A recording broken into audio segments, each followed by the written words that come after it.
is a beautiful 75-degree day in Southern California. The crowd filing into the Forum in Inglewood. Inside the Forum at the corner of Manchester and Prairie. Whether you're kicked back in the lounge or grinding in the film room, the block is always hot for the Lakers. The Los Angeles Lakers are the world champions of basketball. It's the Great Western Forum. Chased down by James. Blocked by LeBron. The Magic, he pivots, a 360 turn. He's around one, he's around two. Magic to Green underneath. On the ball to Shaq, screen. A windmill. They're going crazy at the Fabulous Forum. Hosted by Anthony Irwin, Pete Zayas, and Jovan Buha. It's showtime.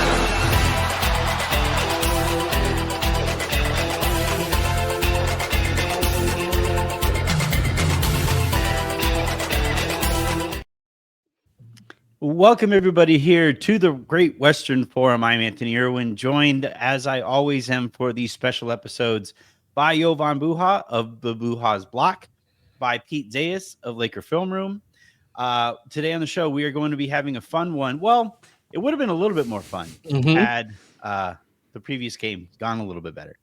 But today we're going to be talking about progress reports. I'll never forget Progress Report Day. Must have been like probably my junior year of high school. And that was at I had already gotten into colleges and stuff. And so I had been under the assumption that, hey, I've already done my job here in high school. I'm good to go. I don't really have to take this as seriously anymore. And my dad saw that I had a C on a report card or on a progress report. And he comes up the stairs and he fires his keys. And I hear them whiz right by my, a C? Are you kidding me? A C? And I'm like, Dad, I'm in college. We're good here. He's like, they can boot your ass out of college. And that's kind of how I felt watching that game last night. That the Lakers, they were 15-4. They're cruising along, having a nice, solid opening to the season. Then they pick up that C on their progress report, and I wanted to fire a set of keys at them. Jovan, I'll start with you here. Was that game concerning? Was that where are you at on a game like that one? I'm a little concerned. I will say I am very concerned with the defense overall. I don't think it's, they're 18th in defensive rating right now. I think there are ways it can certainly get better, but I also think there are ways it could probably get worse. If you look at some of the shot luck stuff with the Lakers defense, they've actually benefited from some poor 3-point shooting from opponents that if you stabilize that, I think some of these wins could be, they're punching above their weight in terms of expected wins right now. But I think that the real thing early over the last 5-6 games has just been, I've been really concerned with the LeBron, Rui, Ayton starting front court. And right now, depending on the site you look at, there's somewhere between a 126 to 130 defensive rating with those three on the floor, and somewhere between a -3 to -8 net rating. And in 3 of the 4 games, they've played lottery teams, and the best team they played is Phoenix. So this should be a stretch of the season where they're fattening up on their net rating and earning some cushion there and building up a double-digit net rating the way that OKC and Denver and Houston have with their starting groups. It's been the opposite, where they're actually getting ran off the floor with their starters. So that's a bit concerning, and to me is indicative of either a starting lineup change coming at some point or potentially a trade down the road. But overall, taking a step back, the Lakers are 15-5. They're on a 62-win pace. They have an MVP candidate in Luka. They have another all-star, probably all-NBA third-team guy in Austin. JJ has done a pretty good job overall with the rotation and lineups and scheme. DeAndre Ayton, Jake LaRavia, and Marcus Smart, I think, have largely hit for their contracts. There's a lot to be positive about. I just think if we're viewing this team through a contention lens, we need to be critical and we need to look at the weaknesses. And there are certainly some concerns on that end, I think, right now. Peter,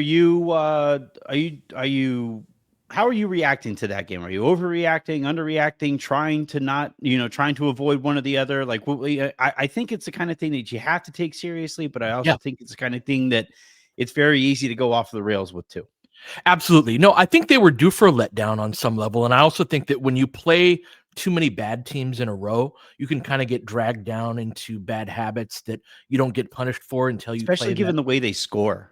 Yeah, exactly. They Yeah, score so easy that it's like Mhm. that to me is always one of those things that make me a little nervous about the kind of team that you're watching. Yeah, it's like we're either on pace for 140 and don't get there just because they sort of like, we won this game, and then or they're like scratching at 105 because it's like, the main fastball that we throw, it's almost like the old Mariano Rivera where it was like, I'm gonna throw this one pitch and it's really hard to hit, but if you could find someone who hits it, then you don't really have a backup plan. And so just so many of the games had gone sort of that Luka goes crazy in the first quarter, which he did against them, and then they got to junk it up defensively, the other team does, and now the Lakers are playing this 4-on-3 and 3-on-2 type of game that's a much easier form of basketball that they didn't get there. I thought Phoenix's ball pressure and their closeouts were wonderful. Just there's a level of speed on the perimeter and perimeter defense. I missed that. What was that, Anthony? In their transition defense, I was so impressed by So bad. Mm-hmm. how committed they were to getting back on defense. Night and day versus us, right? And so that level of concern. I mean, these are it's more revealing things that I think we knew on some level. Like Jovan, when you were talking about that trio and them not working together, it's like who amongst them is really running? Like foot speed is one of the first things that comes to mind on that, and sort of that commitment to getting back and things like that. So I think that they are, I don't know, that there are some inherent flaws in the roster, and being 15-5 is wonderful. There's an element of this where if you look at it through can you get the most out of the talent that you have and the players that you have and win as many games as possible, kind of with an imperfect roster, like I'm pretty happy with the season. I'm very happy with the season up until this point, but viewing it through that contention lens that Jovan was talking about, we're ways away for sure. And I think I'm more convinced about this team's floor than I am their ceiling. Here's where, and Pete, I'm going to go back to you on this one because I think you are coming off of that game a little bit more positively than Jovan and I am. And I think there's also reason for explanation. Like there's an explanation. There's their third game in 4 nights. Like you talked about the bad habits that you pick up playing against bad teams and stuff like that. But here's my concern. If you look at the Lakers' losses dating back to when they got their asses kicked in the first round of last year's playoffs, it's a consistent type of team that have given them problems. It's a consistent type of defense and intensity and athleticism and giveably that give the Lakers problems. And not only do they give the Lakers problems, Pete, but they kick their asses. A lot of the Lakers' losses have been blowouts. I gave a stat on Twitter earlier today about the points off of turnovers difference between wins and losses, where in wins, they're right at about league average in terms of points off of turnovers. They give up 18.3 points per game off of turnovers. So this is Anthony. This is the Lakers. Like when the Lakers turn the ball over, what the other team is scoring. Yeah. Got it. Okay. So when the Lakers turn the ball over, other teams are scoring about 18.3 points per game in the games that they're winning, and then in the games that they're losing, that number jumps up to 29 point something. Woo. And that to me is how you arrive at so many blowouts, right? Mm-hmm. That's how you know those games get out of hand as quickly as they do, especially given the types of teams that they are turning the ball over against. And to me, it's like when you get to the playoffs, everybody plays that kind of defense. Everybody has that kind of doggishness on that side of the ball. Everybody has athletes and length and physicality and stuff like that. And if the Lakers are going to consistently, underperform against those teams, that's a giant red flag to me. That tells me that this team isn't actually the contender than I think they are. So it's not just overreacting to the last game. It's building on the trend that we have now seen dating back to the Minnesota debacle. That's certainly the case. And, from a numeric standpoint, like that's a massive number, 29 points per game. And it's funny because I wish we had a updated version of defensive rating that sort of parsed that out, because those points, I charge that to your offense more than I charge it to your defense. Yeah. But in defensive rating, I mean, it does show up in offensive rating because you didn't score. You turned the ball over, right? So you're not getting anything there. But like that has been one of the surprises, right? Is that, and partially why I have a level of optimism that they have 60 games to work on this, is that I think they can cut that down. Anthony. I think they can be a better ball control team. I think there's an element of our two quarterbacks in Austin and Luka. They kind of like to sling the football around the field a little bit, and against worse defenses, it's like, we could get that pass through. You saw that first turnover of the game where Luka was like, like a highlight type of throw. It looked right? like Rossmer against Seattle. Right. Nobody's better. There's a certain amount of, I don't know. You're exactly right with everything you said there about that's exactly the type of team that gives the Lakers issues. I also think that a full season and this upcoming stretch of Toronto, Boston, Philly, Spurs, these are all fast teams that can really challenge that I think that, I don't know, this is my coach background too, of like, there's a challenge ahead of us. There's something that we're bad at that I think we can be okay at. That does not alleviate the come playoff time, you're all of a sudden going to be great at it and beating OKC, who's really, really, really good at this. It doesn't alleviate that, but I do think there's room for growth. And this is kind of why I went with the progress reports as the headline instead of outright grades, right? Because progress reports are midway through the semester. You still got time to turn things around if you really feel like it, and if you have keys thrown at your head, sometimes that gets you to start. And I thought that game was loud, and losing to Dylan Brooks in particular, I think, is something that is going to piss off LeBron. So we'll see what comes of it. But yeah, we're going to go through. Well, I want to start macro, overall progress report grade for the Lakers as an entity, and then we'll get into some of the interested parties and stuff over the course of this first half of the episode. And then in the second half of the episode, we'll open up the conversation. We'll present our grades to Dan Woike of The Athletic, and this time we're actually going to allow Harrison on the show. You can hear how thrilled I am about that prospect. But yeah, we'll start with you, Jovan. It was literally the last resort. We exhausted all options. It was like asking Avery if she wanted to stay up past her bedtime or Harrison, and we went with Harrison here. But yeah, Jovan, what would you give the Lakers as an overall entity? What would their progress report grade be? I think I'd give them an A-. I guess if I had to give a specific grade, I'd maybe a 93. I think I would give, so a high A-. I think, again, in a big picture sense, I did not think this team would be the number 2 seed in the West up to this point in the season. Entering the season, I had them as my number 4 seed. So I think had them much higher than consensus. A lot of people had them 6 to 8 in the West. So, I mean, some people had them missing the play-in altogether, which was absolutely insane. But craziness. Even I thought it was relatively high compared to consensus, and they still have exceeded expectations in my opinion. So you look at the offense, I think the other element of this has to be factoring in how many guys and how many games they've missed collectively due to injury. So part of that calculus was, I was saying that before we knew LeBron was going to miss as much time as he missed. And knowing that now that he missed the first 14 games, they've had Marcus Smart miss a handful of games. Jackson Hayes has missed some time. Gabe missed a good chunk there.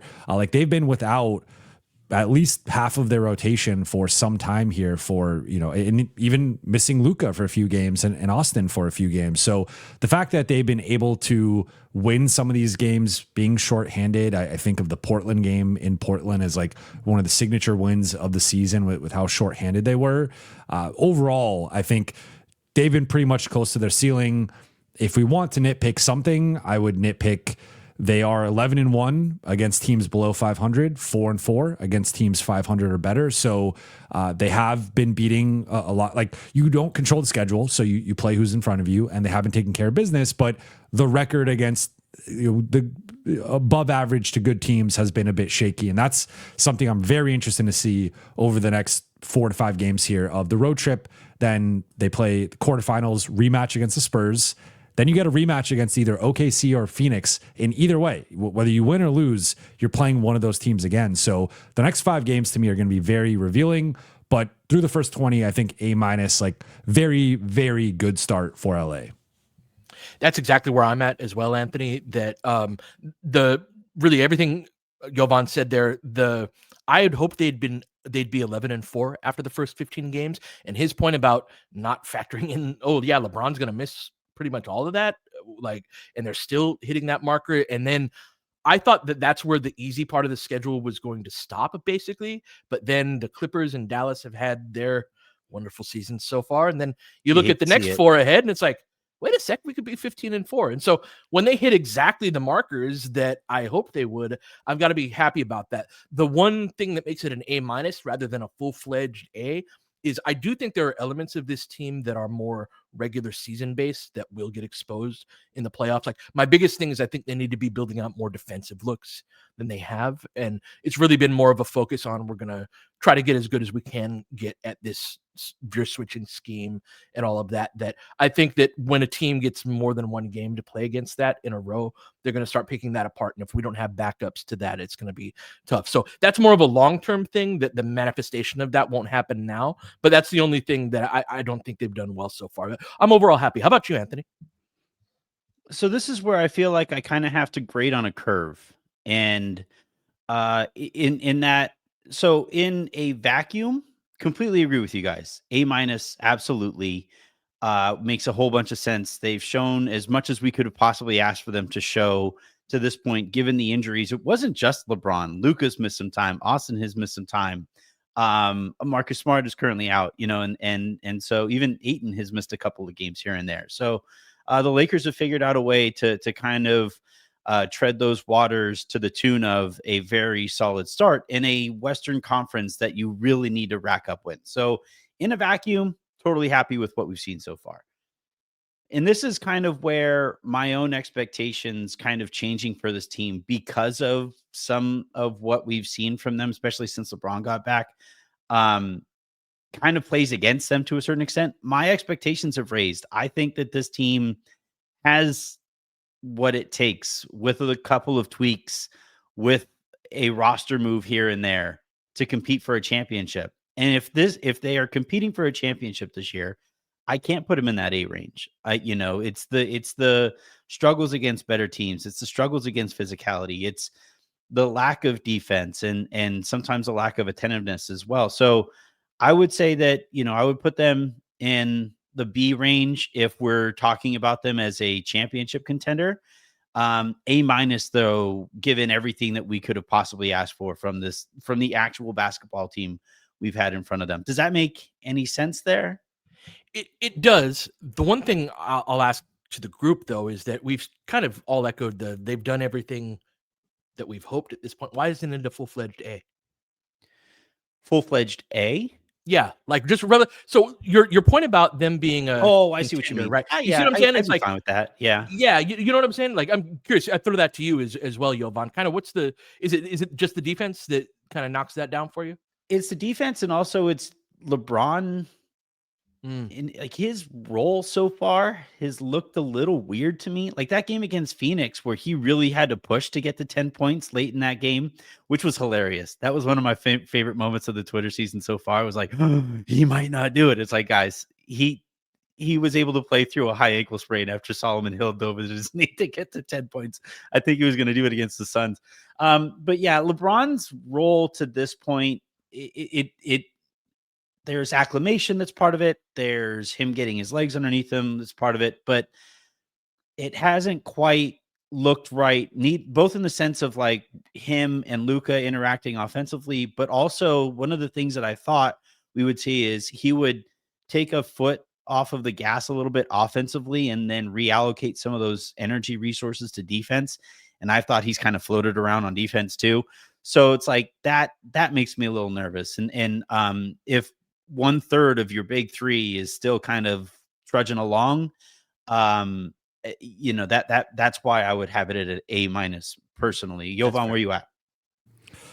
Yeah, I mean, I think you both make good points, and I think it's a matter of semantics, I guess, how you want to view it. I think for me, in the contention perspective, like I think the biggest thing is they have the third best record in the NBA right now and the 13th best net rating. So there is a bit of a dissonance there in terms of the record versus the actual like dominant performance. And, so think about like 12 of the 20 teams they played are below 500. So in theory, they should be beating a lot of these teams by like 15, 20, 25 points. And I don't think this team has showed that type of personality. It's been like, I think that the perfect game for me that summarizes how this team has sort of approached the season to a degree is the Charlotte game, where they kind of tried for like a quarter to a quarter and a half, depending on how generous you want to be.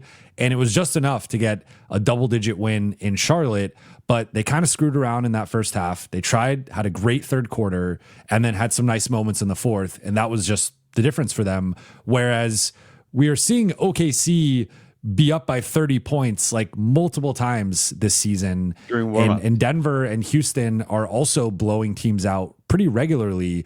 So it's like, you know, I feel like I've kind of gotten into this with the audience at times of some people will be like, well, the Lakers are on the same level as Denver or Houston, or they're better because, hey, they're the 2 seed. Those teams are 3 and 4. And I'm like, but like the actual like health of the team from a vitals perspective in terms of some of those teams being top 10 on both sides of the ball, some of those teams having just higher point differentials in that rating, like that's where I start to nitpick a little bit of, I would like to see a more of a killer instinct from start to finish from this group, that it does feel like they know, especially when they're playing a lesser team, hey, and look, every team goes through this, so it's not like this is Lakers specific, but in terms of like, it's interesting that Pete brought up the floor, because I feel like that's another thing for me where like, all 5 losses have been by double figures. 4 of them have been by 14 or more.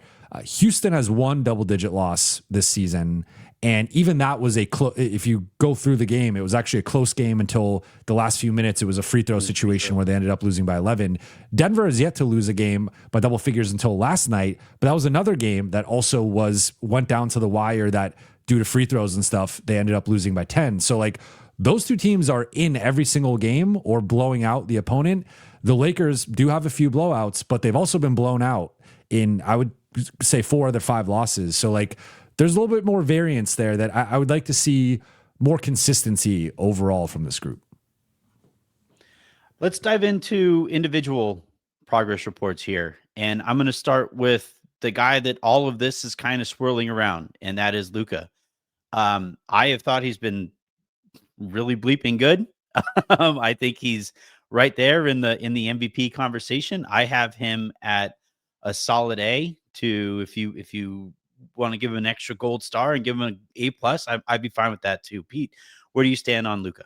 Yeah, I'll give him an A, and since it's a progress report, you know, you want to give him a little room at the top end to, you know, still make progress. And that said, like, he still has room to grow, right? He still, I think the biggest things with him in terms of growth and progress are, because I totally agree that he's just been absolutely phenomenal on the court. I think there's a leadership component that he's going to continue to grow into over the course of the season, that this becoming Luka's team, quote unquote, is going to be more and more like a function of his personality as they all get reps together and all of that. I'm curious how that ends up playing itself out on nights last night, in those games, in those blowouts that Jovan was talking about. One of the tendencies I've seen from him is sort of a screw it, I'm going to do this all myself type of thing that I don't think utilizes the tools around him as effectively, while understanding that's his mindset, because you think about his basketball journey and how many instances he's been like way better than the next closest player on the team, and that he was obviously like the guy to do it all himself. Stuff like, for example, Rui getting 1 shot in last night's game. When it's your team, that actually is partially Luka's responsibility, right? So you were talking about grading on a curve earlier, Anthony. That's the type of stuff that I think is progress for Luka. But my God, he's scoring 20 points every first quarter. He's averaging 35 a game. He's leading the team in rebounding. I think his defense has been pretty good overall. He doesn't seem man and ball enough to my liking, but all in all, like, he's been solid on the defensive end. So he's just been, we had hoped that him getting in shape over the course of the summer, Jovan, would sort of lead to a start like this, and his offensive talent just, it changes the game and just the style of play that the Lakers. And so when I was talking about floor, what I meant by that is, like, if you can't exert a pretty decent amount of ball pressure on the Lakers, they're going to score with just profound ease. That's more of what I mean by floor, rather than they can't get their butts kicked. And Luka is really the center of that. Well said. I pretty much echo everything Pete just said. I think I would give him an A as well. I mean, he's posting career highs in several notable categories, career high in points, 35.3 points per game. Like, this is rare air that he is in, and we're a quarter of the way into the season. And not to bring Austin into it, because I'm sure we'll touch on him, but right now they are the highest scoring duo in NBA history since the 61-62 season, going back to Jerry West and Elgin Baylor. So this is something we haven't seen in over 60 years, which is just absurd, but between those two right now. But career high in free throw attempts for him, career high in 2-point percentage. He has been at worst the third best player in the NBA this season. He is in that MVP mix. He's clear first team All-NBA guy, clear All-Star starter. He's been incredible. Jovan, I want to go back to you on one quick question about last night. You were there in the building, and some of the quotes from last night's game struck me as interesting in that, like, you had Austin saying, oh, this is the kind of game we can kind of flush. We didn't play hard enough. It happens. It shouldn't happen, but it happens every so often. And then you had Rui point to the fact that he only got the one attempt, and he said he barely remembered having the ball in his hands. And then Luka, after the game, said that he actually thought he passed too much, that led to some of those turnovers, that he needed to score a little bit more. I don't know how you square Rui's statement with Luka's statement. What did you make of some of the takeaways from last night's game? Well, you're also forgetting JJ saying that the Monstars came and took his players away from him and he didn't recognize them. I thought that was the quote of the night.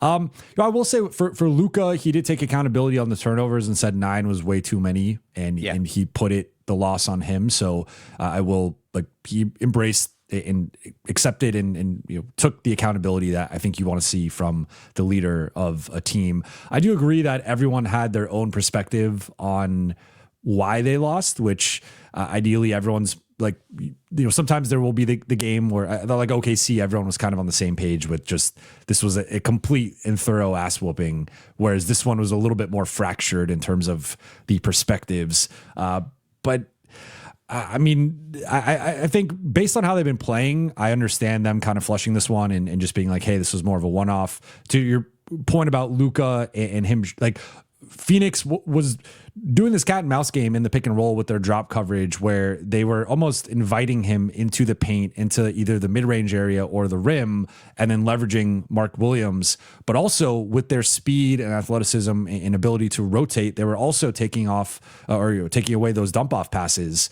at a really high rate. So a lot of times you saw like several of the turnovers for Luka and Austin were them in a crowd of 3 to 4 people trying to dump this pass off to the rolling big or even make a kick out pass, but there's all these arms around them. And so that's a really challenging style of defense to play, but Phoenix has the athletes and the urgency and like, I thought the conditioning was, in rewatching some of the game, like, you just see like the Lakers and Suns both, they're starting at the same spot in the race, and the Suns are just zooming by them. It was like, so that was a big thing for me. It was like, it was wild. So that, I think part of it was a game plan thing of Phoenix almost invited Luka to be a scorer and said, we're going to live with the other guys just not being involved. And Luka scored early, but then he tried to get the other guys involved, but it came at the expense of turnovers. Next guy on the list that I wanted to talk about, I don't really think we need to give LeBron a grade right now. It's only been 4 games, so it's just it's clear he's trying to figure out his spot in this whole deal that they're working on. So maybe at the halfway point, we'll give him a grade. The next guy that I wanted to talk about is actually JJ. Because he, to me, was one of those swing factors coming into the season. How much better was he going to be in his second season versus his first? And how much better was his coaching staff also going to be in their second year together compared to their first? Pete, I like the point that you made earlier about him as or getting the most out of the Lakers, given all of the variables that they've had to work with and still racking up wins at this pace. I think the coaching staff has a lot to do with that. So I've been pretty impressed. I would give them, it's hard for me to give them an A given the starting lineup, but I'll give them a good solid pat on the back B.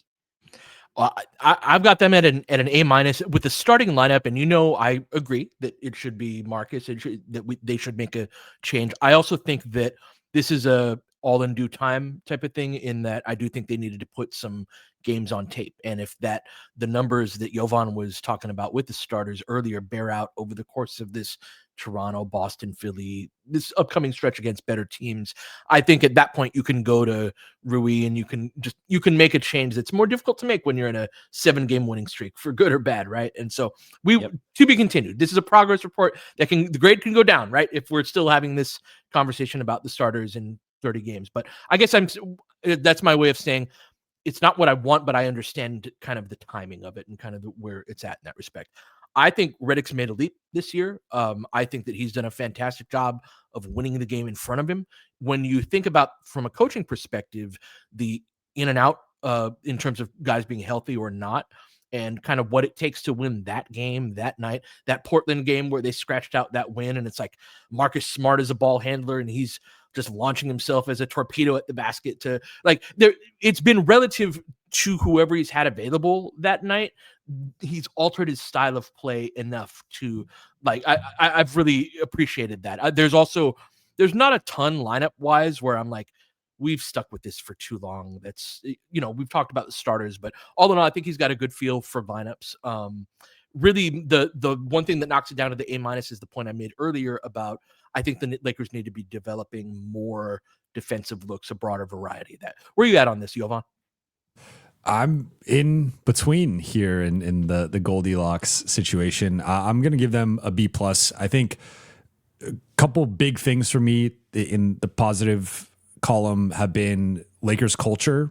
I feel like this has been, I mean, we could go to organizationally, front office wise, but from a coaching perspective, like it's been a minute since they have had a clear culture with the basketball operations. And I think they are cultivating that this season. And one of the through lines through the first 20 games has been that element of resilience and grit from this group of, no matter who's in or out of the lineup, with the exception of a few games, they have been in basically every game, and they have been able to win a game in Minnesota shorthanded, win a game in Portland shorthanded, and just, or have a game in Memphis where they're down 14 at the half and they could have rolled over the way John Morant rolled over in the second half, and instead they come back and win the game.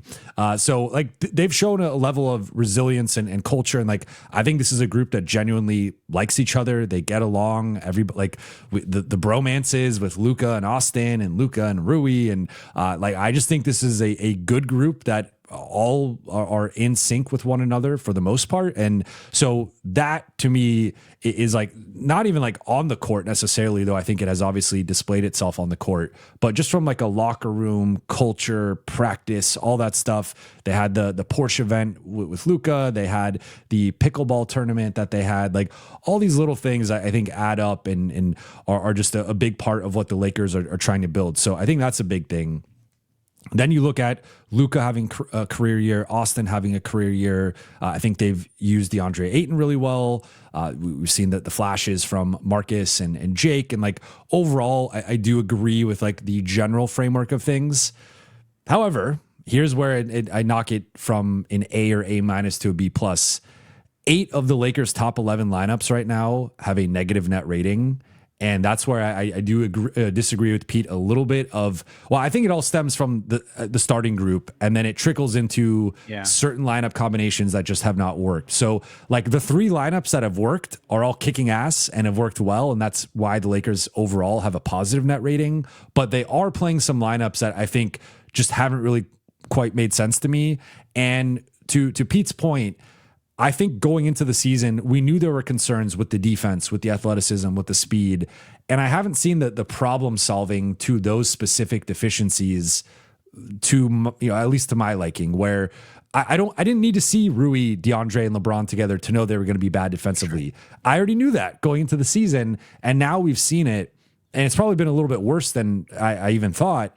And so that's where it's like, I get when you're on a winning streak, you're not going to change the starting group. Like that's totally understandable. But I think some of the weaknesses or shortcomings with the group right now were predictable, and both due to scheme. Like I haven't loved the defensive scheme, as we're talking about the soft switching and some of that stuff.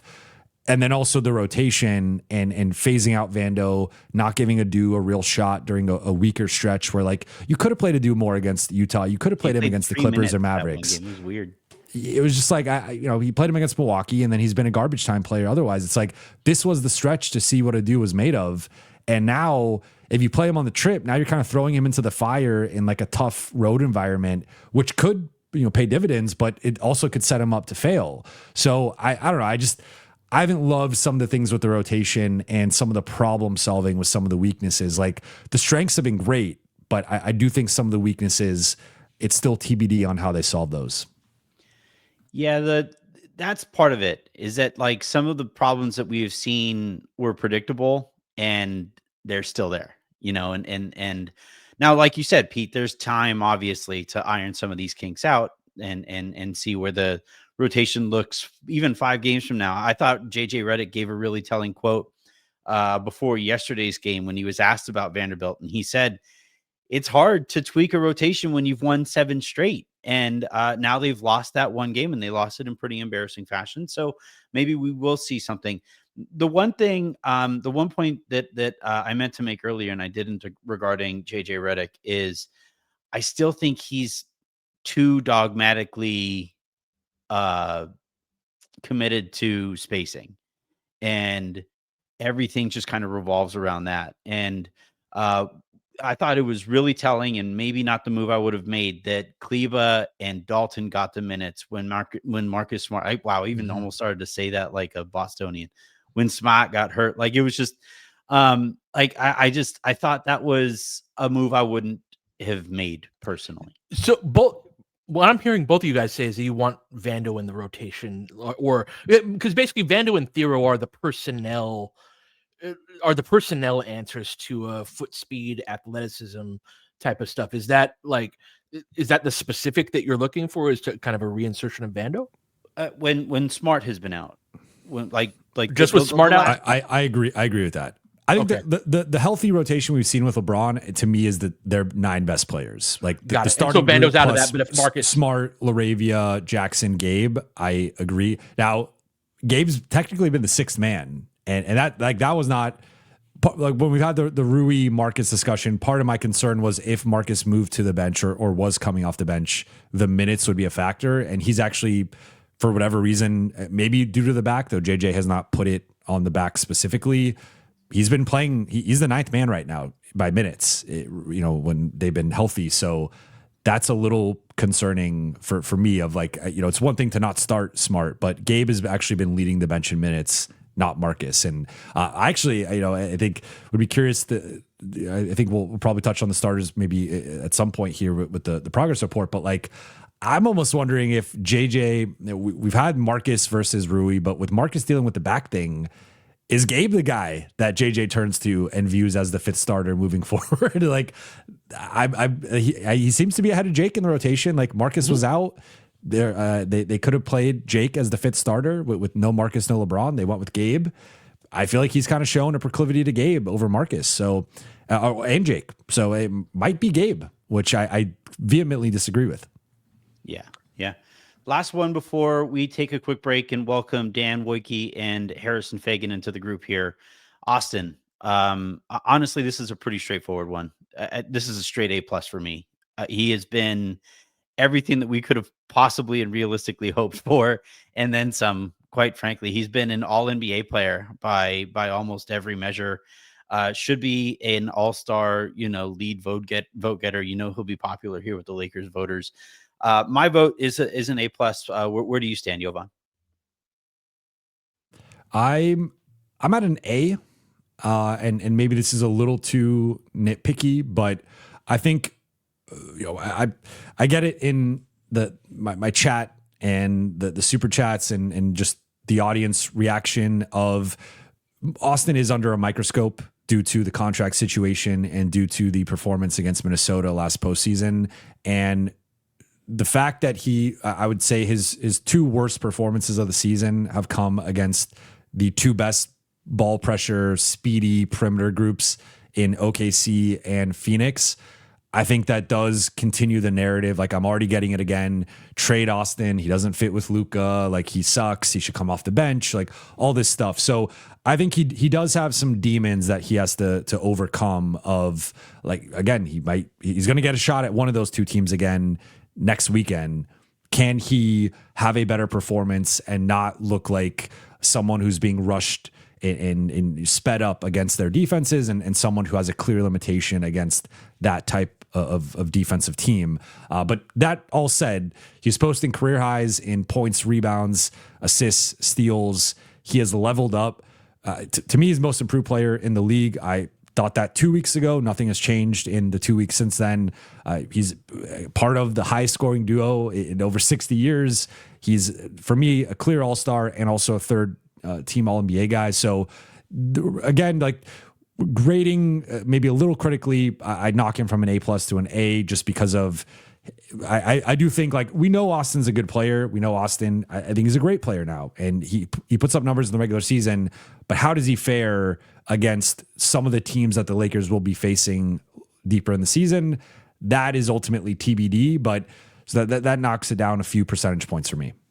Yeah, to your point, he's played in 4 of the Lakers' 5 losses, and in all 4 of those games, he's had 5+ turnovers, right? And he sat the Atlanta game, he was out then, but OKC, Portland, which I put aside because literally every other ball handler, and he had 8 turnovers in that game. Every other ball handler was out, so I don't knock him too much on that. But opening night against Golden State, this game against Phoenix, and so his passing is really the main thing. If you were talking about grading on a curve of contention earlier, Austin Reaves is being asked to be the second shot creator, and you need 2 of them. It's like NBA Jam. You need 2 of these dudes that can do this to be a legitimate contender, and he's being asked to be the second guy in that. And so if you're grading on that curve, yeah, that knocks him down from the A+ to an A. But what a leap. What an incredible season he's having. I don't want to just focus on the negative. It's been just one of the most incredible stories I've seen over the course of being a fan. I've seen nitty-gritty, defensive-minded, undrafted dudes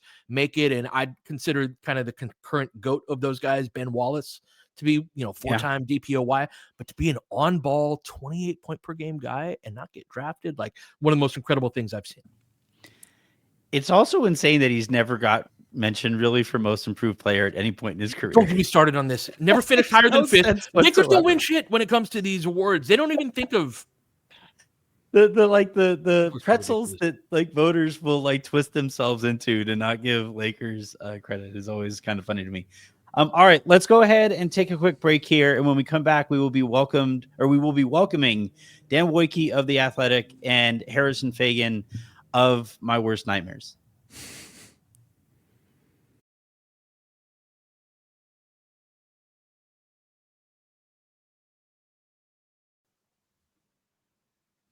All right, welcome back, everybody, here to the Great Western Forum podcast, joined by Dan Woike of The Athletic, who is one of my favorite people on the beat. He is still just slightly behind Buha because Buha's been on the show more recently and more often, but still one of my absolute favorites on the Lakers beat. Really good job there. Did a story recently for The Athletic about Maxi Kleber's airballed free throw that I thoroughball enjoyed. That was really good. Airball layup. It was an airball layup. Layup. It was way worse than an airballed free throw. Have any of you guys ever done that? Have you ever done that in a pickup game or anything? I've seen that happen before. I've never done it. I've seen it happen, though. This is going to shock you guys, but I have. I mentioned a player that I played rec basketball with who did it in a game to LeBron James the other day when I was talking about it, when I ran him down in the hallway for my oral history about airball layups. This guy missed the layup in the game, and immediately as he shot it, yelped out, "Airball layup!" Yeah. It was pretty incredible.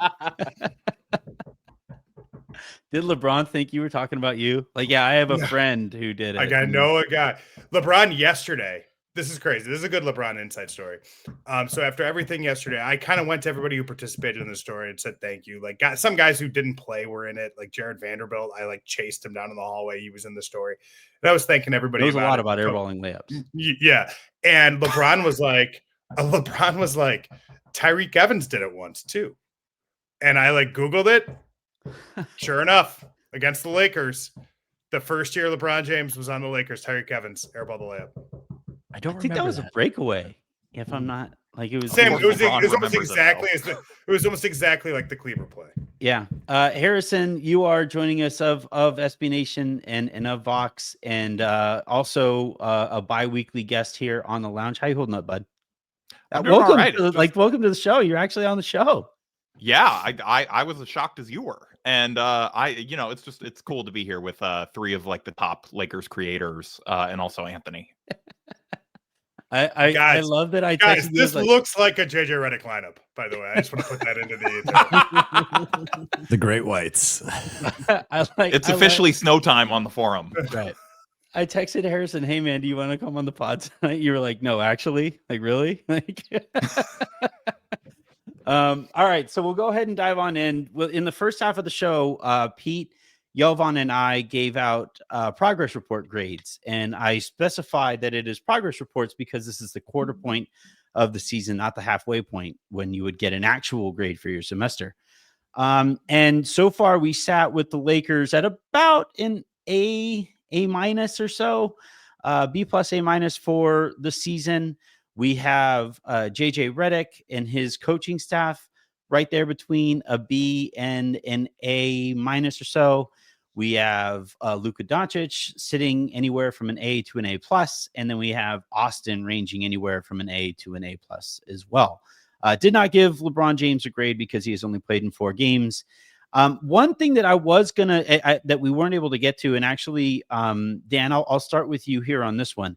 I kind of wanted to try to give a grade to the other guys, right? So like the Aytons of the world and the supporting cast, that if you're going to play the brand of basketball that the Lakers kind of want to, where the ball is shared and you have multiple access points into the offense, and that requires people on the other end of those passes finishing on those passes, and it also requires them to play at a certain level defensively to make up for some of what their 3 best players don't have on that side of the court. So, Dan, what grade would you give to the other guys so far this season?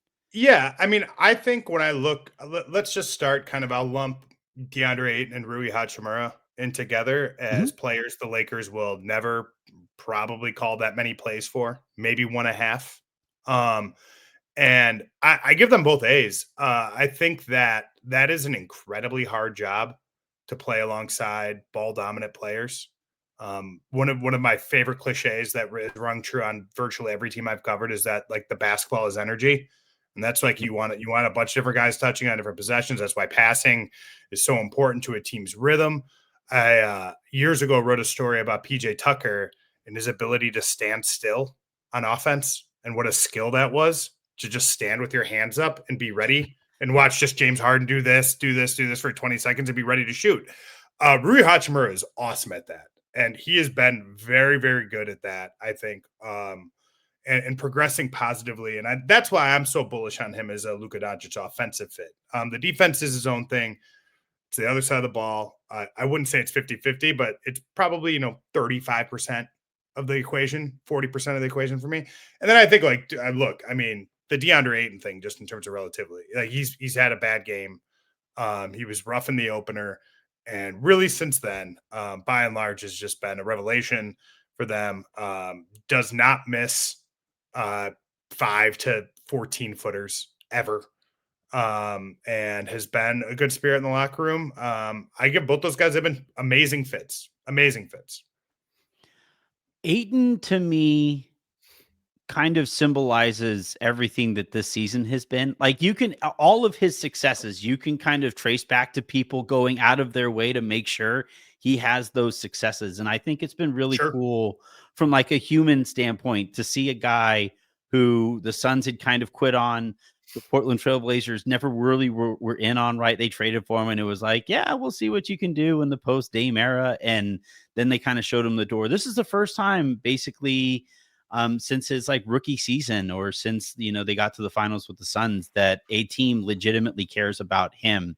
And it's been cool to see everybody kind of rally around that. I kind of feel like he's been the centerpiece to the Lakers season in that one kind of weird regard. Harrison, can I throw something in really quickly and then I'll get out of the way? I'm going to Luka this possession here really quickly.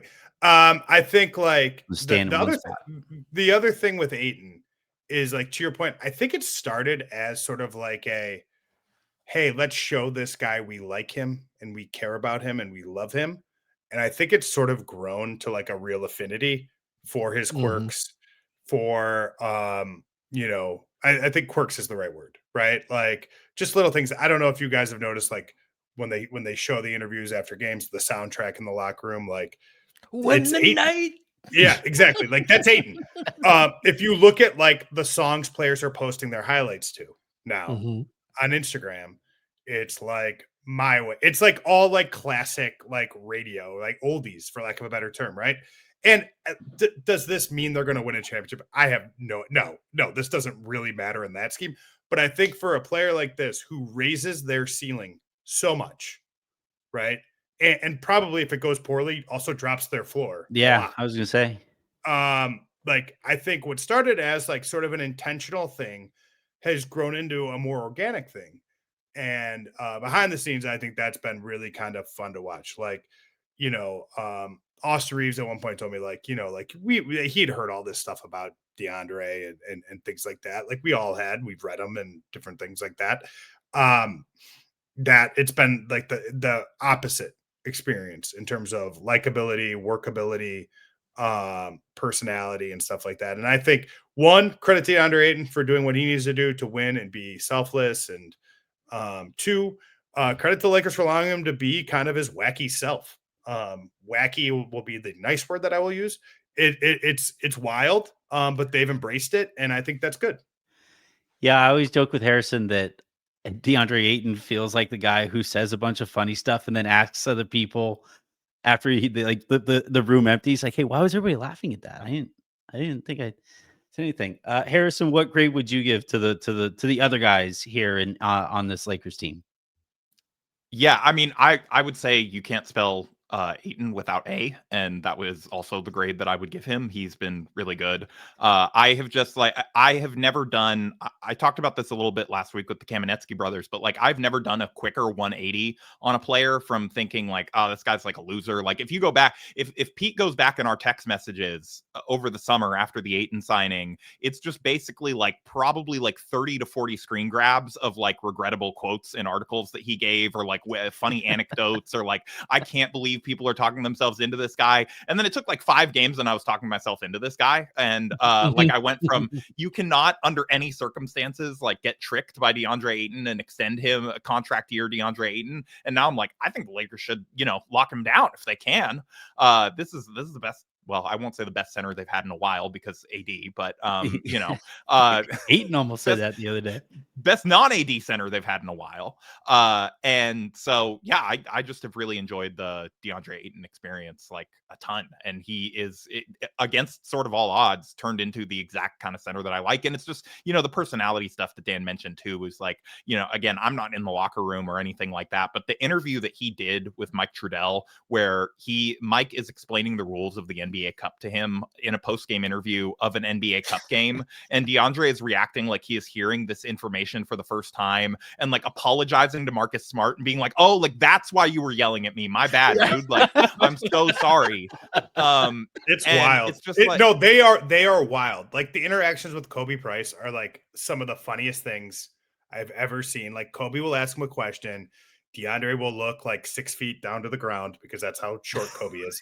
And then he will look at him and just be like, the fuck did you just say to me? Like it is like so confused. Like what? Also, by the way, Harrison, Against All Odds, probably a song we're going to hear in the Lakers locker room on this road trip. Yep.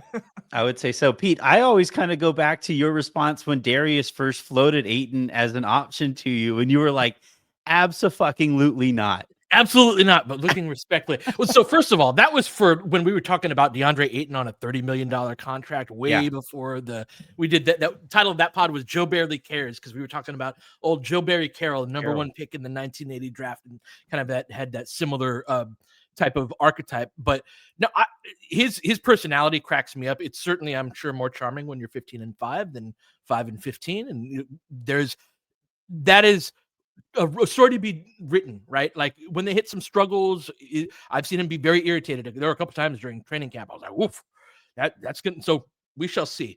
However, if you're going to be a Luka Doncic and Austin Reaves basketball team, you're a pick and roll basketball team, almost definitionally.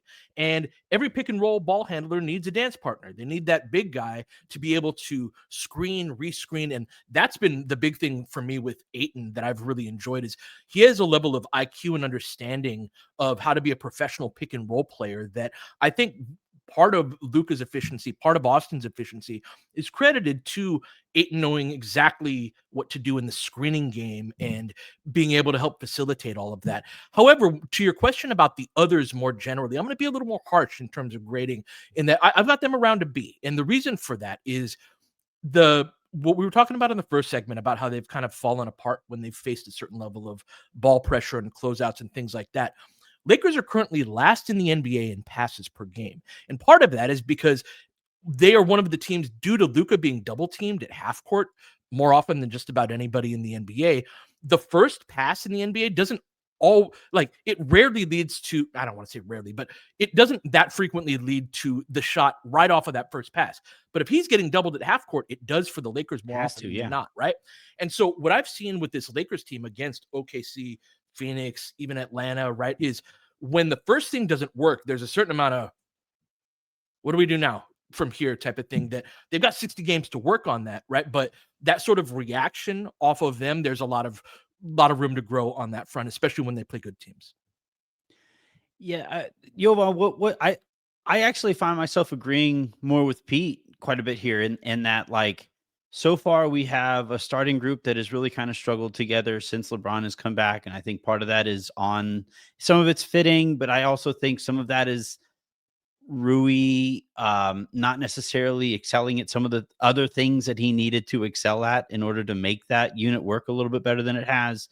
Vanderbilt falling out of the rotation altogether, I think is something that has really hurt the Lakers as a group athletically. Where do you stand on the other guys as a whole? The other guys as a whole, like, so I guess we just looking at the entire other rotation outside of the top three. Mm-hmm. Yeah. I'd probably say collectively around a B, I would say. B to, yeah, I think a B is fair to me for, I guess, the other top 5 to 6 guys in the 10-man rotation. Certainly, I think Ayton and Rui have been the 2 best players in that pack. I think Marcus his impact doesn't really show up in the actual counting stats, but it does show up in leading the team in plus minus, on off, all that stuff. I think Jake has been overall I think a useful player and an effective player, especially defensively. The offense has been up and down with him. I mean, he just had a game where he did not attempt a field goal a couple games ago, which he plays 14 minutes. He needs to take at least one shot. But during the stretch here, as the team has shot better, he and LeBron are the 2 guys who continue to struggle from deep. So I think it's been pretty, look, role players are naturally up and down, right? Like that's why they are role players and not stars, or not playing 35, 38, 40 minutes a night. So that there is that nature, but I think this team has largely been carried to a degree by Luka and Austin first and foremost, then to a lesser extent, Ayton and Rui. And then I think there's a bit of a drop off. What do we think about the roster as it stands, and the job that was done in putting it together, and obviously some of the work that still needs to be done moving forward into the season? I think it's pretty clear that the Lakers could use a 2-way player in their starting 5. Those tend to be expensive pick wise. Dan, what do you think of the job that Rob Pelinka did and the front office did in putting this group together? Well, I mean, I think, at least in the micro, right? Like, I mean, they've got, like the Ayton signing was, so the big decision they made, right, was either you pay Dorian Finney-Smith or you split that contract into multiple parts. And they split it into 3 players, DeAndre Ayton, Jake LaRavia, and Marcus Smart. Dorian Finney-Smith hasn't played yet this season. So, I mean, like, that decision is already panned out as a no-brainer for them. A total win. The internet loves Adu, which I guess, like, if you're going to pick a guy in the mid-30s, like, sure, like, good as anything else. I mean, would have been better for them to have been in, a more flexible financial spot? Yes. Do they suffer from the fact that over time they haven't been able to look at their draft cachet and say, can we find ways to shake loose extra second round picks here or there as sort of wheel greasers as we move forwards? Absolutely. Like, I remember having conversations with people in their front office a few years ago about like exploring the option of, maybe like putting a swap out into the ether and just seeing if you could shake loose 2 bad seconds from a team that's like willing to bet with you. Lakers swaps right now mean nothing. They are too good for their swaps to hold real value. And so, I think there's still real work to do. I've been having a lot of conversations with people around the league about, some of these two-way options, like who this is. And I'm sure they're the names that everybody's heard the most, right? Like everybody talks about Herb Jones, everybody talks about Keon Ellis. I'm not sure Keon Ellis is a starter. I think Herb Jones would be a good fit. I don't think he's available as of today. And if he were available, I think the asking price would be very high. And so then comes into the sort of eternal sort of, we only have so much to pay. Am I emptying out my wallet now? And I think this team is good enough to wallet empty. I actually do sort of believe that. But that's where I think, look, short answer, great job, Rob. Like you've done it. The last big Rob Pelinka moves were trade for Luka Doncic, not sign Dorian Finney-Smith, and sign Jake LaRavia, Marcus Smart, and DeAndre Ayton in his stead. And the team is 15-5. So good on you, Rob. Get yourself a new jacket or something. Like you've earned it. With 3 zippers this time. Why not? Harrison, what grade would you give the Lakers, and what kind of work do you think needs to be done to really kind of solidify themselves with, the kind of A that you need when you have brand new bosses? I mean, I think Rob has probably already gotten that, although there is the interesting wrinkle of that is probably too big of a rabbit hole for us to go down, of like Mark Walter is really close with Magic Johnson, presumably, given that, they own the Dodgers together. And, you almost wonder like, yeah, Rob's safe for like as long as Genie's around, but like, what has Magic told the new ownership about Rob, and like what stories has he told them? So but like it's so I solidify his job. That's too big, I think, of a question for like him to really answer at today's, at this year's trade deadline. But yeah, I mean, all the stuff that Dan said is accurate. I mean, they need a two-way wing, probably. It's just like the problem, and this sort of seems to be an eternal problem facing the Lakers, is that they have one starter who is, like they have like a starting lineup dilemma between a guy who's only defense and a guy who's only offense. And it's like, if you could combine those two guys into one player, you'd have a solid starter, but otherwise you're sort of, patching holes all around the rest of the lineup. And so, yeah, I mean, I think that is ideally what they need, but like, like you all have said, that's expensive. You trigger something to me there, Harrison, too. And I agree with you. Like you said, I mean, like on paper, like get me the guy that you just say, like, go guard this player and it'll fix some problems, and then have that player be a good 3-point shooter too, right? Or a good athlete. Derek Jones Jr., whoever, right? Like whoever we're picking to be this guy. I will say that I thought over the course of last season, right? Like the Lakers weren't really a decent defensive team till like late December, early January, that it was always sort of like, even with Anthony Davis, like it was very much like a team defense, and it was a cohesion based defense. And I think like that's one of those things that I would be leery about, what am I sacrificing offensively? Like this, the special sauce in this team is its offense, right? Like that is who they are. Like balance is great. Balance would be wonderful to achieve. Like if you have Luka Doncic and Austin Reaves on your team, you're probably not going to be that balanced to a degree. And I'm not saying like you lean all the way in, completely fully into offense, but I do think that there's probably some grace that people, when we watch this Lakers team and say like, okay, like how are they going to be good defensively? It's not going to be individually. It just isn't. It's going to be a group that's going to have to be like really connected on a string defensively. It's going to have to be there with effort. I am of the opinion that defense really wasn't why they were eliminated last year in the first round of the playoffs. It was part of it, certainly. The fact that like they couldn't get a defensive rebound, that's part of defense. Different things like that. That team didn't score for big chunks against the Minnesota Timberwolves. They were not creative enough. They were not cohesive enough to do that. If they do that, I think they win that series.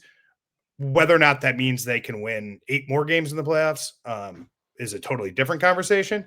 But that's where I think like sort of like the, sub in, like what does the starting lineup look like with Jared Vanderbilt instead of Maria Hachimura? Or can they grow Adu, Thero to be this sort of Jalen Wellsy, like, rookie surprise impact player? All that's fine and good. I think like you need guys who know how to play on the offensive side of the ball as much as possible with Austin Reaves and with Luka Doncic. And I trust that in 10 games, I think I trust at least that in 10 games from now, when LeBron James's legs are underneath him, he is going to be able to do enough with his mouth and with his brain in terms of organizing that defense and calling out stuff and playing with pace that he will lift that group and that they will play with more effort and intensity on that side of the ball. And I think the team defense will improve. Pete, you're making a face. I'm always making faces. I'm a little concerned about LeBron being the guy who lifts all boats on the defensive end. He's 50. We should be concerned. Yeah, you know what I'm saying? But he was 49 last year. Right. I can say this because he called me old yesterday. It was bullshit. I was very offended. I was very offended. Yeah, no, I do think there needs to be think there needs to be balance in individual lineups, right? I think they've got some of the ingredients. Like I keep going back to Smart. I'm not talking about like I sold my Vando stock prior to the season. I agree with him not being in the rotation. I have hopes, dreams, and aspirations for Adu Thero, but understand that he's a second-round rookie who missed the first part of all of this, and that really go run up and down the floor and be active is about the extent of my hopes for him. However, like Marcus is I still go back to him as a guy that like he has a level of know-how and a level of like understanding how to swing the ball, there are aspects of the offensive game he's better at than Rui is, right? Like Rui's obviously on an entirely different planet as a scorer and a finisher, but in terms of just kind of understanding from an IQ standpoint and connectivity, that's what I think. And it's so interesting to see the 3-man lineups of LeBron, Luka, and Austin. They really struggle all together. And I think in part because there's not that connectivity. There's not enough connective players in those. But if you separate it to where there's just 2 of them on the court, every version of that is awesome. And so that, and to Dan's point, I do think that we're going to see a version of LeBron in 10 games that is different than that. But also to Dan's point about the defensive scheme that the team plays and I'm a little less on that. Like I want the on ball, go sick him type of defender than I was prior to the season, because Redick is the scheme is built on switching and veer switching so much that I'm never going to pick Herb Jones as the guy that I want to. If I'm on offense and the Lakers are switching and I get to pick whoever is defending my ball handler, it's never, ever, ever going to be Herb Jones. That's the main reason why Vando doesn't work on the defensive end, where in Darvin's scheme, they were in the deep drop all the time. So it's like Darvin on Brandon Ingram this play, and the next play, and the next play, Darvin on Luka on this play over and over and over again. That's how you get the value from that. And so I'm more of the mind that I think that the Lakers need more of a broadly overall high IQ type of defender than somebody that's like an attack dog type. But you don't just go to the 3-and-D wing store, to Dan's point. Like, I agree. I don't think Keanu Ellis is a starter. I like him, but I don't think he's there. And so I think to the point of like the overall grade of the front office, I think they did a great job under the context of their still trying to keep the powder dry for 2026. And that was sort of the premise of whatever acquisition that they could have. So they had these like filters on that. If you think about that, they did a great job with that, but it has sort of landed on this very offense heavy, roster that I think they're going to have some issues. 3-and-D Wingstop was right there. And, there goes our sponsorship opportunities. Jovan, right before, like literally with their draft cachet, it's going to have to be 3-and-D's discounts. the Bob's discount store. Yeah. But Pete mentioned a second ago about the keeping powder dry for 26.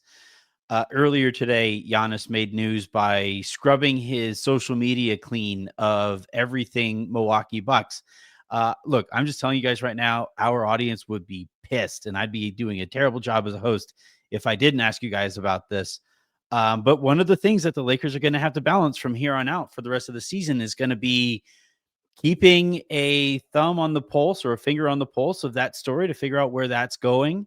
But also trying to maximize their opportunity that I think they really do have this year. I agree with Dan that this is a group that is good enough to push chips into the middle of the table on. How do you see them balancing those two things? Throwing me a live grenade here with the Giannis topic. No, I always do that. He just happened to talk last. I mean, I obviously hold on. I'm gonna get NBA Central on the phone here. Hold on one second. Well, that's what I'm waiting. Yeah, for. I was gonna say, Anthony, if you want to get this pod some exposure, Jovan, Dan, are the Lakers interested in Giannis Antetokounmpo? I mean, look, if you have a chance to get Giannis, you the Lakers obviously are keeping an eye on. Yeah, have to explore. They've that. had internal discussions. I mean, you have to explore it, right? But I think the ideal construction, they're in a tough spot here where the ideal construction is probably Austin on a max contract plus the 3 picks, but that's not how this is going to play out, where you either have Austin now in the 3 picks or you technically lose one of those picks on draft night when you spend it, and then you have 2 tradable picks. And I guess depending on the pick you get, like maybe that player still has some value. But like the ideal version would have been Austin on a max contract already, so you're closer in salary matching. And then on draft night, you could do Austin plus the matching salary plus 3 picks, because I think that's what it's probably going to cost. I mean, maybe the price is a little bit lower, but I mean, we were texting about this earlier today. Like, I think if you're Milwaukee, even Austin, for as great as he's been up to this point in the season, he is kind of more of a win now player, or doesn't make win sense. Yeah, he doesn't exactly make sense. Like, or win in the next few years to some degree. Whereas I'd want a 22-year-old blue chip young prospect plus multiple picks, and the Lakers just can't currently offer that in either regard. But even if you put Austin in that, like, okay, he's a top whatever trade asset, you still at most only have 3 picks. So I think I'm a little less I think it's pretty unrealistic for them to land Giannis with the current trade assets. If he forces his way to LA, that's a different conversation. But the word coming out of the summer was more East Coast, New York Knicks. That was the team that Shams reported at ESPN. So taking that at face value, it does feel like if he forces his way out of Milwaukee, which is no guarantee, we still don't even know if that's going to happen yet. But even if it's trending that way, I do think he probably goes more east. It's easier flight to Greece. His family right now is split in time between Greece and Milwaukee. Like, it's an easier flight to the NBA Finals. or that too. That's where the flight is. I mean, yeah, it's fair. So I think it's probably Knicks as like a heavy favorite right now if he leaves Milwaukee. I just couldn't imagine how I would have handled that news cycle. That, like, Giannis tells the Bucks, the only team I want to go to is the New York Knicks, and they don't have the assets to trade for Giannis. Yeah. I Under would that not have rationale, handled that very well. Under that rationale of Austin's more of a win now player, and they were going to want youth and picks. Like, what do the Knicks have to give Milwaukee? Well, I think the exception there is just him forcing his way to New York. Like, there's been no indication, at least to my knowledge, and nothing reported publicly, that he wants to be in LA or is trying to force his way to LA. So that's I think if we're just viewing it as like an even playing ground of who's offering what, I think the Lakers can be outbid. I think he would have to demand to go to LA, or maybe say LA, New York, Miami. Those are my 3 teams, and whoever gives you the best offer, I'll go there. Harrison, your position gives us kind of a unique spot here in that, like, you oversee a lot of the team sites and stuff. What are the vibes in Milwaukee? Like, how does that news hit there? I can't imagine. I can't imagine this is a very fun day for folks blogging about that team. Yeah, I don't think they're in like the greatest spirits right now, especially because before all of this happened, they had their writer who was on the beat had dropped "It's time to fire Doc Rivers" story, which is like, as Dan and it's always time to fire Doc Rivers, by the way. Yeah. not something generally people, that are on the beat are writing. And, it speaks to like the level of sort of chaos and like things not going well there, that it's like, yeah, I'm willing to tell Doc that like I think he should be fired because that's how bad things are going and what's he going to say to me. And so, yeah, I think things are bad. I think that, my site manager there may take out a hit on me if Giannis becomes a Laker. So I don't know if like that's best for my personal interests, but yeah, I mean, I think it's been a pretty bad season for them. And, I think they're on a 7-game losing streak, or I don't know if they played tonight or and won, but it's been really bad. And so if Giannis has finally decided like it's time for me to ask out, like I can't really blame him for that. I've also been wondering from the standpoint of Austin here, he's going to be a free agent this summer. So if they were to do that trade, if I was Austin, and we know how much Austin likes winning, I don't think I'd want to be in Milwaukee long term as part of a rebuild like that. I don't know how well those conversations go with Austin's people and Milwaukee long term, but yeah, Dan, how do you think you see the Lakers handling this year? Where I'm of the opinion, like I have friends who cover the Warriors, right? Sam Esfandiari and Andy Liu, and they've been pulling out their hair for years because every other year it feels like the Warriors are linked to Giannis in some way, somehow. And it's just wasted a big chunk of Steph's prime. And I think the Lakers have such a great opportunity in front of them right now that I don't know that I would sit here and wait for maybe on him. I don't know. Maybe I'm probably in the outlier on that one though. I mean, okay, so I don't think the Lakers are particularly close.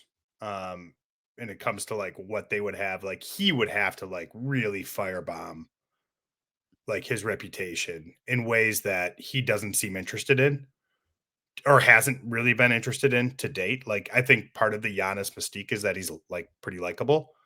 And we could say that was true for AD. He's a little messy behind the scenes though. Yeah, you know what I mean? And I think like but I think like publicly speaking, right? Like it would have to be like really ugly for them to take pennies on the dollar. Because it would be, right? Like the Lakers offer the way they would trade for him next summer is like 3 first-round picks and space. Like that's the offer. You know what I mean? Like, and that's not good enough. I don't think I haven't talked to anybody who thinks that's like remotely close. And it'd be 3 Laker picks with Luka and Giannis. Yes. And space, like that. So I mean, look, if I was Rob Pelinka, and I could turn the Michigan basketball game off for a minute, what I would do is like I would just take a deep breath and be like, this probably isn't going to happen. And if for some reason it comes to me and it happens, like it'll be found money, just like Luka Doncic was. Like that's the only real way. Like you can't be ready for this. Like it'd be derelict of duty considering like what they have in front of them. Say what you will about LeBron James and stuff like that. Like he's on the team right now. He's an incredibly talented player. Like this, there is like an element of like, let's look at what we have today. Now, if the argument is that like we want to use our 3 first-round picks for a more realistic target that we think builds out better with Austin Reaves and with Luka Doncic next summer, I don't know who that player is. I'll give you a bad example. A player who I don't think is a particularly good fit, Jaren Jackson Jr. All right, like let's say that was like the target. Okay, like maybe that's a reason to like sit on your hands this February, and work more around the margins. Here's another thing, guys. Here's the other argument. Like, are we 1,000% sure that the type of player they need for this is like, because they're going to have to get lucky to beat Oklahoma City to a degree anyways, right? We all agree with that. Like they're armed with 1 first-round pick. There's probably not a player they can go get that like all of a sudden like really levels that playing field this year. So, yeah, right. So, I mean, are we sure that it's just not maybe like you've got a second you can trade? You've got some expiring contracts. Like, let's find people that fit our needs in our system. Not a perfect player. Not, I don't really like crack film the way you guys do. But like, how does Sadiq Bey look on this team via 2nd-round pick? I love Sadiq Bey as a trade target. I was just talking about this yesterday. Yep. You know what I mean? Like that's the type of thing that I think makes a lot more sense. You know what I mean? It's sort of like, you kind of have your cake and eat it too. That's and I would say probably Keon Ellis falls into that bucket more than he does the first round bucket. Now, maybe there's a world in which too, like the other option here, if you want to get really creative, I love second round picks. I think teams should be doing everything they can to have them in their arsenal because like it just seems like it just moves things along. If you can just add a second here, add a second there. I mean, if you are going to trade the first in a deal for a player like Keon Ellis, you've got to be getting other stuff back. I know, Pete. I mean, it's a bad idea, but like you would have to be getting like more value back, and you'd have to be getting like a lot more draft capital to move around. Generally speaking, when I've talked to people about trades, like the price of like a protected decentish first round pick is usually like rounds up to about like 3 seconds is like generally the conversion. Mm-hmm. You know what I mean? Like, do you trade the first round pick for Keon Ellis and 2 good seconds? Does that do anything for you? Is that King's draft capital? I feel like that's that almost the first yeah. round pick. King's seconds, yeah. Is that the type of thing that, like excites you at all? Like, and I think maybe being creative that way is another way to kind of be aggressive. I think all options should be on the table with this group. I think they know the archetype of players that work. I mean, I mentioned Derek Jones Jr. earlier. If Derek Jones Jr. is able to come back from this knee sprain, Derek Jones Jr. is on a very bad team, and a team that could clear some books, right? And like, yeah, maybe muddies up the Lakers summer next year to take on some more money. But here's the other weird thing, guys. Like we mentioned, Rob Pelinka had a good summer. Guess what he did? He probably muddied up his books for next summer because like they're going to have to pay what they can pay for DeAndre Ayton to keep this team if they want to keep this team. They're going to have to, like, if they like Rui Hachimura on this team, like that's going to probably cost money too. Like that's the type of thing anyways. So I don't really think you build that way in free agency that much, like generally speaking. So that's where I'm at on this. I think if I were Rob, those are the kinds of moves. I like Saddiq Bey. I like Derek Jones. And then let's try again this summer, I guess would be where I was at and see who shakes loose. And maybe there's a better long-term fit that fits along my guys than star chasing. You've got your star. Stars. You've got your stars. I was going to say, Pete, you were the first person to really kind of bring to my attention this notion of like the plan for 26. And at the time it was actually 27. And I actually lost my bleeping mind because I was like, no chance am I going to be okay. No, it was never 27. That was not. Yeah. But like, it was 26, right, Pete? It was always like this summer, right? It was it was always the space, and you have Reaves on the cap hold. Yeah. So would you, Pete? Would you hold on to the first? Given that it or because it of the Giannis ramifications. So I don't think the Lakers feel like they have that second star. I disagree with that. I don't think Austin Reaves is that. We will see as the story will play out there. I also think they are absolutely going to make a run at Giannis, and that they view their first round picks as being some of the currency that goes to purchase that. Now, will it be enough? I don't know. I do know that from the front office's point of view, though, that's how they look at it, and they're trying to pass on these, B minus C plus type of trades to keep the powder dry to get that second star to Luka, whether it's Giannis or somebody else. I think that's much more of their perspective than them feeling like they already have the second guy in Austin. I mean, they love, like, Pete, you're right. Like, I mean, they love a name, right? Like, generally speaking, like this is like the type of thing that they have done. They've always been star driven. Right. I do think in conversations I've had, and look, the front office dynamics are ever shifting too right now in terms of especially now. Yeah. I was going to say, they just fired like half of it. Right. So well, I mean, I think that group hadn't had a lot of voice recently, but I think like I look at it, right? Like star hunting is what put them in the Russell Westbrook cage. Mm-hmm. Like that was born out of that. I think, do they view Austin Reaves certainly as like a peer to Luka Doncic? Of course not, right? Like that's not it. I think the third star on this type of thing can be your best defensive player who averages 16 points a game. Like that could certainly be your third star, and that could be a viable path forwards. I think your third star or your second star could be, a guy who's good enough to I mean, again, I'm just making this up. Like, do you think Bam Adebayo? He's not the best fit for this, but does Bam Adebayo fit your second star? Sort of like he was the second best player on a team that went to the NBA Finals. Is he the second best player alongside Luka Doncic and Austin Reaves? I don't know. It's like kind of a 2A, 2B situation. I think they can view it that way. It's just I think right. Like they would love Nikola Jokic. They would love Giannis Antetokounmpo. Of course they would. I don't think they're close. Like a lot would have to change in the way that their picks are viewed currently around the league. Now, if all of a sudden Luka can't stay healthy, you know what I mean? And something like that, and his production tapers off, and the defensive stuff that has gotten a little better gets much, much worse. And all of a sudden, Nico Harrison looks like a guy who was onto something. Maybe picking on a 2033 Lakers first round pick, seems exciting, but like, or even 30, like, are two good first round picks. Is that enough for Giannis Antetokounmpo? I mean, even at 32?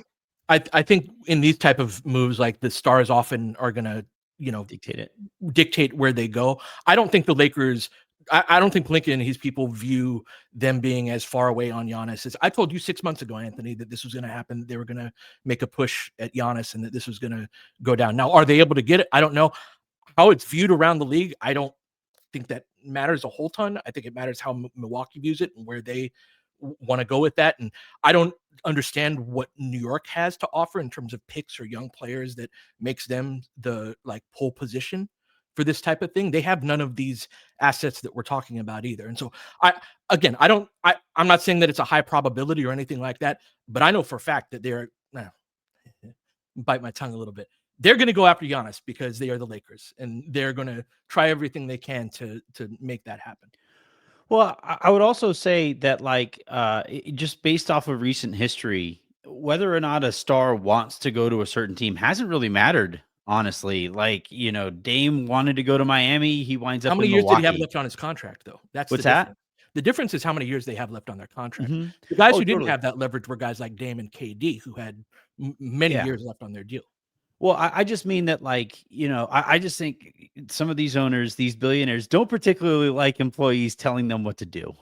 And if a star walks in there and says, I want you to accept 25 cents on the dollar for me just so I can go play, I'm going to sign my Supermax extension and take all your money that way, and then also immediately demand to be sent to a different market in the same conference, by the way. I don't know how willing I would be as owner of the Milwaukee Bucks to be like, oh yeah, sure. Yeah. Thanks, Giannis. Totally.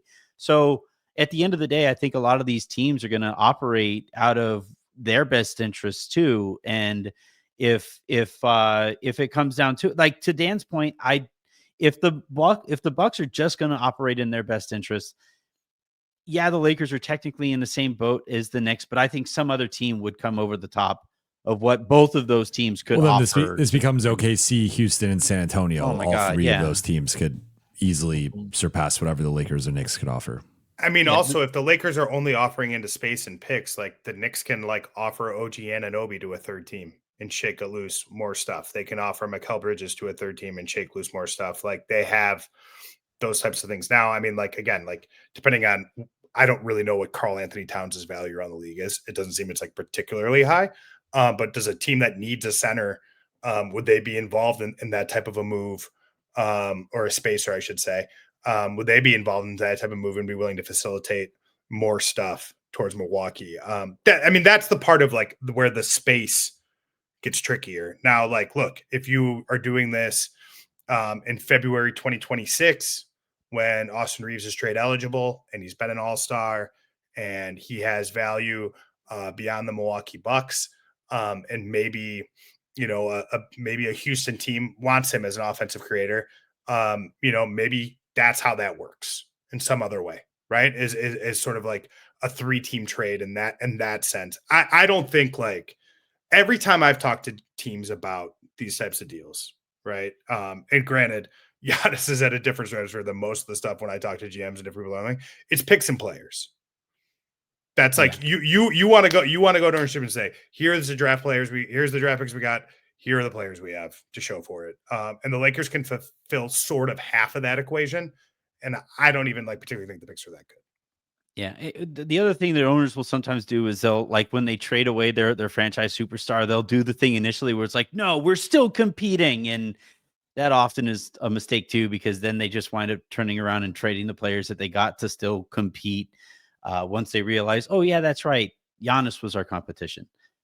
This has been Cat and Miles Turner front court going to be unstoppable, as Milwaukee tries to make a run in that's a play-in team, Their books, man. I just say before, I know you're going to sign us off, but can I just say that this entire conversation has made, I was just staring off into space, picturing the headline that we're going to get from Dan or Jovan or somebody that it's like the Lakers, envision LeBron James as their trade deadline edition. Like now that he has his legs under him, okay. they're gonna keep their powder dry. All right, Harrison, come on. I'm saying, are you pre-writing it maybe yet? The Lakers operating in pre-agency by adding LeBron James at the trade deadline. I don't think I'm going to be writing that this year. But we'll see. LeBron James' grown man lungs is real. Look, Lakers supposed to say that LeBron with his grown man lungs is like a trade deadline edition. Yeah. His baby lungs. What a weird year. It's only been 20 games, guys. It's crazy. Well, this has been an absolute blast. We went 20 minutes longer than I promised Dan we would go. So apologies for that, Dan. But this has been a lot of fun. These have continued to be a lot of fun. Make sure you subscribe to wherever it is that you're watching this. If you're watching on the lounge, thank you very much for doing so. If you're watching on Jovan's channel, the Buha's Block, thank you for doing so. You can find Dan's work at The Athletic. You can find Harrison's work when he's editing people's work for SB Nation.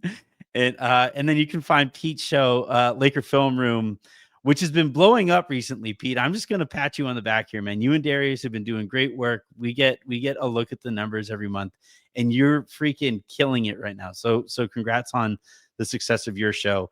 And until the next time you guys hear from us, which should be relatively soon. We're trying to get these a little bit more frequently and regularly.